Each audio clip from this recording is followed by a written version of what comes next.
What's up, YouTube? My name is Bossos, and this time we're back with another video. This time we got Yuji versus Denji. I don't know much about anything other than the previous death battle, but we have snacks, we got drinks. Let's lock in and see this death battle. Say your prayers. What's up, man? Yuji versus Denji. The Vessel of Sukuna versus the Chainsaw Man. He's Wiz and I'm Boomstick. And it's our job to analyze their weapons, armor, and skills to find out who would win a death battle. If Yuji Itadori was one thing, he was strong. As his grandfather lay dying, he made Yuji promise to help others and not to die alone. A promise Yuji would keep by joining Jujutsu High, a school for up-and-coming sorcerers training to rid the world of curses. Essentially monsters manifested by humanity's fears, hatreds, and anxieties. Just one problem for Yuji. Unlike everybody else, he didn't have a magical curse technique. Oh no, he had something way worse. After consuming a cursed finger, like a literal finger, Yuji became possessed by its original owner, the King of Curses, Ryomen Sukuna, the most powerful sorcerer in history. And Yuji's willpower was the only thing holding Sukuna back from controlling his body, killing everything in sight, and taking over the world. So Yuji got to know his surly new roommate, and perhaps one day he would show him a kinder, gentler path. A classic shonen hero's journey if I've ever heard one. Yuji would track down and nosh on the rest of Sukuna's cursed fingers before they caused any more trouble. Fulfilling his late grandfather's wish to use his strength in service of others, surrounded by friends. Helps that he's getting a first-rate education from the strongest sorcerer alive today, Gojo. Gojo would teach Yuji to harness and manipulate the absolutely absurd amount of cursed energy he inherited from Sukuna. Cursed energy is basically like evil ki, and Yuji can use it to see invisible curses and enhance his already superhuman strength and martial arts skills he learned from his gramps, making him a monster in close quarters combat. Yuji knows Taido, a Japanese martial art derived from Okinawan karate. It focuses on agility and flexibility with the inclusion of spins, twists, tumbles, drops, rolls, and fleet footwork, which he combines with jujutsu techniques like Divergent Fist. Yuji strikes an enemy so fast that his cursed energy takes a second to catch up, hitting his opponent twice and messing up their rhythm. By perfecting that timing and applying cursed energy within 1 microsecond of a hit, Yuji can achieve the Black Flash, increasing the power of his hit by a factor of 2.5. A feat that would require reaction speeds nearly 1,000 times faster than sound. It's basically impossible to do at will. You're so in the zone when you pull it off that it fully restores your cursed energy and boosts your output to 120%. Yuji's Black Flashes are so strong in particular, the author himself stated that 5 in a row would have been enough to instantly kill the special grade curse Jogo. Who did this, and this, and this? How many has Yuji ever done in a row, you ask? 7. And that's not even the nastiest thing about Yuji's punches. Because another soul resides in his body, Yuji learned how to target the soul itself, doing damage to opponents who could normally regenerate from his hits. Yeah, this pink-haired brat was a jujutsu prodigy, perfect for Gojo's dream. You see, it's lonely at the top, and Gojo wanted to train a crop of pupils powerful enough to share the burden of reforming Jujutsu society. Until one fateful battle when Gojo was sealed away and Sukuna took over Yuji's body. Then proceeded to, well, commit that whole mass murder thing he was always going on about. Yeah, turns out Sukuna is evil. Like, really, totally, completely, irredeemably evil. And it also turns out that every twist and turn in Yuji's life was orchestrated by the body-hopping sorcerer Kenjaku in order to resurrect Sukuna and bring about the curse apocalypse. In Yuji's eyes, something he was completely responsible for. And so, having failed his grandfather, Yuji's outlook shifted. No longer would he fight to protect others, but to kill curses. And after Sukuna hopped bodies into Yuji's best pal Megumi, the King of Curses became numero uno on Yuji's shit list. Yuji's defeated powerful disaster curses like Hanami and Mahito, survived being slammed so hard he cratered the earth. So you're telling me he's the biggest instigator that Yuji ever had? He's like, yeah, just use my power, bro. Just use my power like some Karuma type beat. For later just to be figured out, hey, I'ma end this whole thing, baby. Yuji, you gotta find better techniques, bro. And is comparable to sorcerers like Maki, who tanked getting rammed through entire mountain ranges. Yuji also learned how to use super advanced abilities like reverse curse technique to heal himself from crazy damage, like getting his torso shredded into chili. Ugh. And in some other sorcerers' cases, even regrowing lost limbs. Though it takes a lot of energy to regenerate blood, so after going on a cursed object feeding frenzy, he learned how to manipulate his own blood to speed up his healing, or fire it like a blood beam. A poisonous blood beam. All of that combined made Yuji just tough enough to finally take on the King of Curses, although greatly weakened after his victory against Gojo. Rip. Literally. Sukuna was still the de facto strongest being alive, but after hitting him with a Black Flash, Yuji actually copied Sukuna's main ability. Gojo's plan all along. This was Shrine. With it, Yuji can slice apart any surface he touches, an enemy's flesh, the ground beneath him, even the boundary between two souls in one body. Enough hits can even cause those two souls to separate. Like a souped-up version of his normal punches. Even better, Yuji finally gained access to the most powerful weapon in any sorcerer's arsenal, a domain expansion. Basically a pocket dimension created by the sorcerer where their ability will hit no matter what. No contact needed. If you're trapped in Yuji's domain, you're getting sliced to ribbons. With all his power and training and righteous fury, Yuji severed Sukuna's soul from Megumi's body, freeing his friend from the demon's clutches. But not before offering Sukuna one last chance at redemption. Which he rejected before dying because, well, evil. Leaving Yuji to grow into one of the most fearsome sorcerers in history. Turns out the cursed objects that Yuji consumed made him part cursed and slowed his aging to a crawl. You telling me this stopped his aging and made him part curse? Okay, brother. Just adding a new bloodline to the trait, bro. Giving him decades of training and battle experience. He's mastered blood manipulation, can pull off black flashes at will, and shredded entire cities apart with Shrine. Just like Gojo and Sukuna before him, he became the strongest. But what actually makes someone truly strong? For Sukuna, it was the power to stand alone atop all others. But to Yuji, it was the opposite. The only reason he had survived as long as he had was because of the mercy and sacrifice of his friends. So Yuji brought together friends and allies, new and old, to create a world eventually free from curses entirely, fulfilling not just Gojo's wish, but his grandfather's as well. Because if Yuji Itadori was one thing, he was strong. Now, can that mess up with the perviness of Chainsaw Man? We shall see. Denji is just something else, bro. Wiz, if there are two truths in this world, two universal constants, it's these. Life sucks and then you die. Especially for the young boy, Denji, who was so poor and unlucky, he doesn't even know his last name. With an alcoholic father forever indebted to the Yakuza, and a diet consisting of whatever garbage he could get his hands on, all Denji had in this world was his dog, Pochita. Who happened to have a chainsaw sticking out of his face. Really putting the tear in Terrier. Pochita wasn't an actual dog, obviously. He was a devil. Monstrous superpowered beings literally from hell that are created by and represent humanity's worst fears. In Pochita's case, literally the personification of chainsaws. Oh, he's so cute. Who would be afraid of chainsaws? They're the most versatile tool in the world.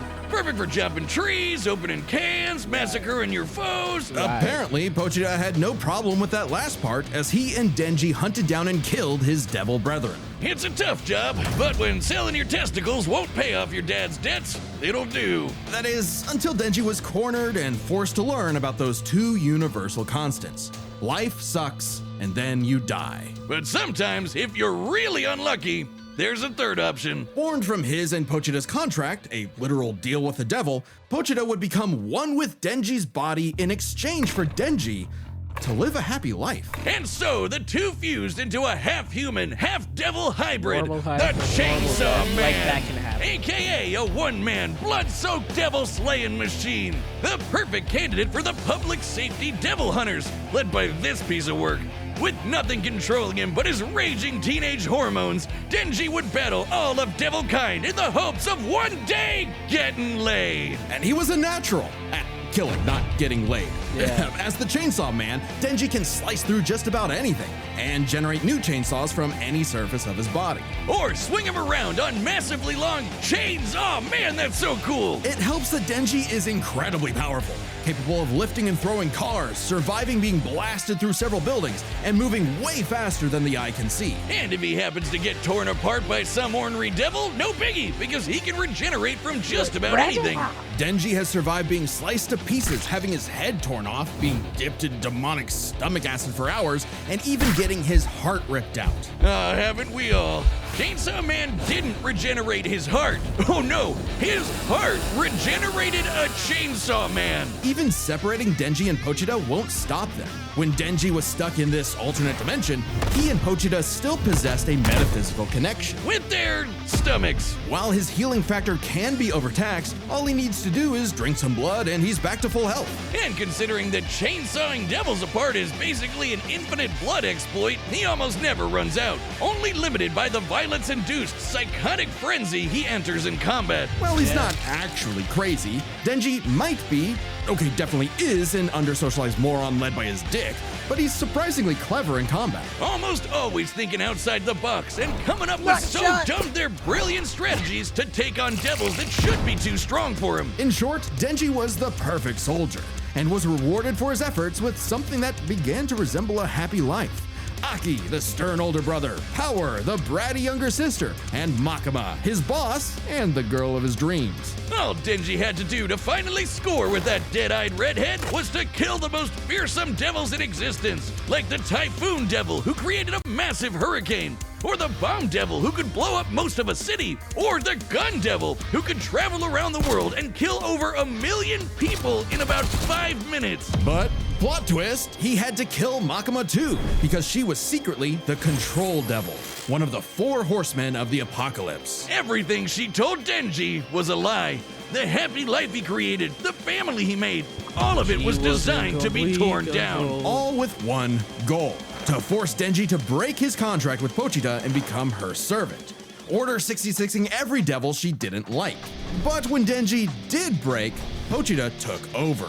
Now, Pochi might look cute and cuddly, but the Chainsaw Devil is one of the strongest and scariest dudes in the universe, capable of tearing through hordes of devil hybrids like nothing. More than enough to give Denji his opening to beat Makima by cutting her up into sashimi and eating her whole. A very similar solution to the Chainsaw Devil's most powerful ability. Anything Pochita eats gets deleted from existence. Yeah, like it never happened in the first place. World War II? Gone. AIDS? Nada. Nuclear frickin' bombs? A light tasty afternoon snack, thank you very much.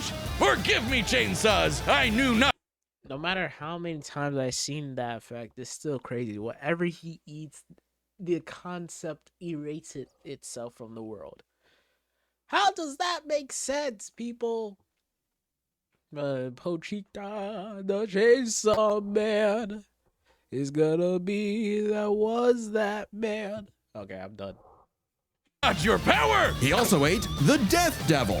Yes, Denji ate death, which means no one on Earth could die. What? Oh, you think that's messed up? Let's talk about his next romance, Asa. A sweet, shy, awkward girl, perhaps Denji's one true love, except for the fact that she shares a body with Makima's sister, Yoru, the War Devil. Who herself is in love with the greatest warmonger of them all, the United States of America! And Yoru was determined to use her love of the USA to drown the world in a ceaseless hurricane of blood. Denji, buddy, you ever considered maybe switching to guys or something? Because every single woman you meet has tried to kill you. It was in Denji's climactic battle with the War Devil that his and Pochita's bond finally matured, giving Denji full control of the Chainsaw Devil's power. A kind of Denji Man, I guess. Which he Denji used Man. to kick the War Devil's ass. And she was no joke. Strong enough to shoot Pochita from across the globe with a near light speed 2-ton bullet from the goddamn Statue of Liberty. Better yet, Yoru was so powerful she turned Oregon into a sword. Yes, the state of Oregon. crumple the entire landmass into a blade, fly it over to Japan, and swing it at Denji. And he matched its power. She also threw the American flag at him. The one on the moon. You know, the moon in space. In seconds. And he dodged it. With the whole world literally falling apart, Pochita realized that becoming Chainsaw Man made Denji's dream for a normal life impossible. Something Denji was always too stubborn and selfish to realize until it was too late. So Pochita did what any good dog would do. Eat himself and erase the Chainsaw Devil from existence, creating a new world without him and leaving Denji just Denji. But maybe all this time, Denji was enough. Being Chainsaw Man could not save his loved ones, but being Denji could. Because sure, life sucks and then yeah, you'll die. But while you're stuck in between, chasing your dreams with your buds can help make life worth living. I guess. All right, the battle's about to start. But first, pitch calls are back. Yep. Hey, I'm Chad, the voice of Boomstick. And we've reopened Death Battle pitch calls on the Death Battle store. It's a way for you to meet with Ben and I, the creators of Death Battle, and pitch us your favorite matchup you always wanted to see over a video call. That's right, a lot of the episodes we're working on right now are being made because of a pitch. But to give each pitch the time it needs, there is a limited number available. So grab them quick before they're gone. Last time we sold out in just under an hour, which absolutely blew our minds. Death Battle pitches are available right now on our website, deathbattle.gg. It's kind of like our own private Patreon with a bunch of extra stuff in every episode of Death Battle ever. And if you're a website member, you get first dibs. First it'll be available to chroniclers, then archivists, and so on. Plus, members get a pretty sweet discount on the store, so it's a big deal. Let's get to the battle, but don't forget to grab your pitch at deathbattle.gg. Okay, like I said, I'm going with Chainsaw Man. Crazy powers, crazy feats. Let's see what we rocking with, baby. All right, the combatants are set, and we've run the data through all possibilities. It's time for a death battle!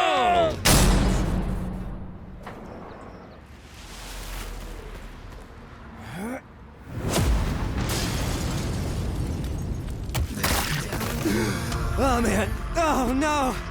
You're fine. You're fine. This wasn't my fault. Right. I've never felt such weird cursed energy like his before. Say your prayers. Stop.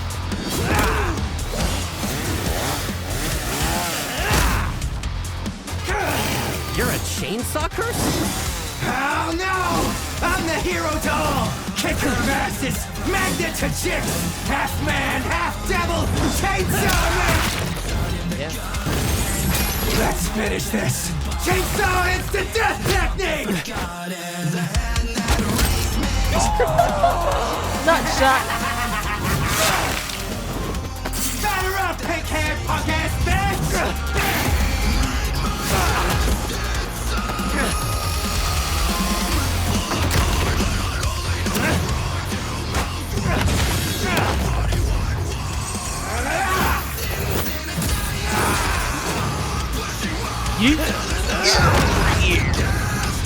Wait for it.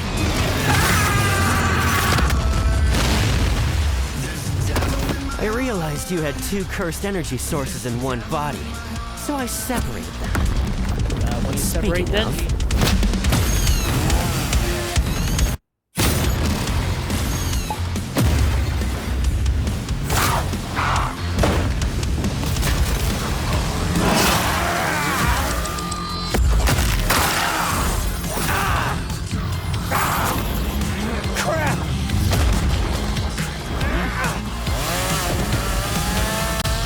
Domain expansion. Domain.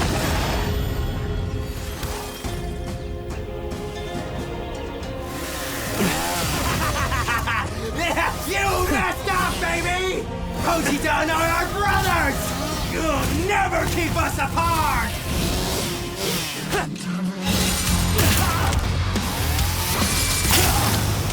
Oh.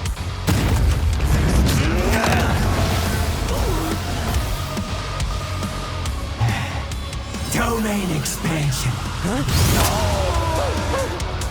Sucked it. Finally got you to stop moving! See? Oh, We he's can on be the other smart one. too, huh? Punk ass. Flash! Shrine!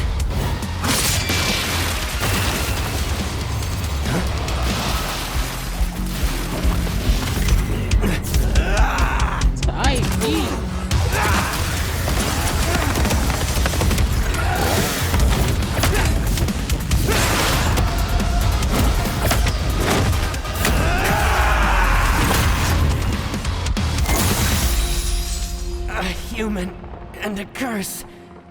Brothers. Nice. You don't see that every day. Called it. All right, Pochita. I wonder if that burger place is still open. KO! If Yuji Itadori was one thing, he was strong. Just not strong enough today. Let's break this down into 4 chapters: their speed, skill, abilities, and power. First off, who was faster? Yuji's greatest speed feat is the Black Flash. In order to apply cursed energy within 1 microsecond of a strike, Yuji would have to move and react at over 900 times the speed of sound. Insanely fast. But remember that time Denji dodged that flag that Yoru summoned from the moon? You know, the one that's over 200,000 miles away? Considering Denji's position from start to impact, all while in the midst of a fast-paced battle, this must have happened in a matter of seconds. We'll lowball it and say 10, though it'd probably have to be faster to use against Denji in a fight. This means the flag must have been moving over 12% the speed of light. Over 100 times faster than the Black Flash. Now, Yuji has gotten significantly stronger since his adolescence, but we know for a fact that in Jujutsu Kaisen, relativistic speeds are something humanity has explicitly not yet achieved. So it's pretty clear that Denji takes speed. However, Yuji has made a career out of going up against enemies far out of his league by relying on his skill. And what a career it's been! He defeated the King of Curses all before he was even an adult, and he continued to train and master his jujutsu techniques for decades. Whereas Denji, while certainly a clever, unorthodox fighter, would often get by due to his sheer stubbornness and durability more than anything else. With Yuji's greater experience and martial arts combined, he was definitely the more skilled fighter. What wasn't as clear-cut was who had the better abilities. Specifically, how well they can cut each other and how well they can heal from being cut. So I guess it's their cut ability. Both could survive pretty insane wounds, though Denji's devil healing factor was superior. The most Yuji has ever healed were some big slashes against his stomach. And while other similarly powerful sorcerers like Gojo could regenerate lost limbs, Denji could regenerate almost all of his body from a single cord pull. That being said, Yuji's soul targeting attacks have done lasting damage against those with superior healing like Mahito. Not just that, but literally splitting 2 souls apart. That's how he beat Sukuna, and he could potentially do the same thing to break apart Denji and Pochita. However, it's not so simple. Sukuna was already severely weakened at the time, and it took Yuji several hits to separate him and Megumi. And on top of that, even if Denji and Pochita were split up, we know they keep a metaphysical connection when apart. In fact, they were split up when they were fighting Makaba, and they had no problem rejoining. No reason they couldn't do it again here. However, Denji's healing factor isn't unlimited. He'll need blood to heal eventually, and the range and speed of Yuji's slashes would force Denji to tank them to get up close. Even if he could, Yuji's healing factor wouldn't last nearly as long against Denji's chainsaws. But then Yuji could back off, Denji chase him, and so on. Like an unstoppable force meeting an immovable object, neither had a clear edge in cut ability. So what it ultimately came down to was power. Who could do the most damage and wear the other guy down first? Yuji slicing apart an entire city is one of the most impressive feats in all of Jujutsu Kaisen. By measuring the clouds of dust created in his attack's wake, we can estimate he launched over 5.5 million tons of debris into the air. That kind of force is equivalent to over 3 megatons of TNT, comparable to a hydrogen bomb. But unfortunately for Yuji, while he could cut apart a city, Denji was Oregon level. The state of Oregon is the 9th largest in the Union by total area, nearly 100,000 square miles. By estimating its volume, Yoru compressed a mass weighing over 750 trillion tons. One swing from that sword would hit with an energy of over 30,000 megatons of TNT. Which is like 10,000 hydrogen bombs. And not only did Denji survive a swing, he straight up overpowered it. That's insanely strong, but not inconsistent. Like the time Yoru fired that globe-spanning near-light-speed bullet from the Statue of Liberty. Sure, Yuji's citywide dismantle was done casually, but so was Yoru crumpling Oregon. Yuji's dismantles would need to be 1,000,000% stronger to do significant damage to Denji. Especially with Denji's OP healing factor too. Denji takes the final edge in power. Okay, folks. All Denji needed was one good hit to finish the fight, and with his far greater speed, it was only a matter of time. What can I say, Yuji? Denji's just got that dog in him. The winner is Denji, the Chainsaw Man. Okay, folks, let's see what we Next got time on Death Battle.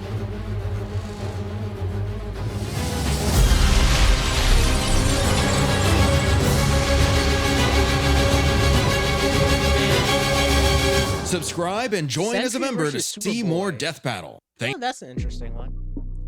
So, if you guys like that, hit the subscribe button, hit that like button. Let me know down in the comments down below. And I'll see you guys next time.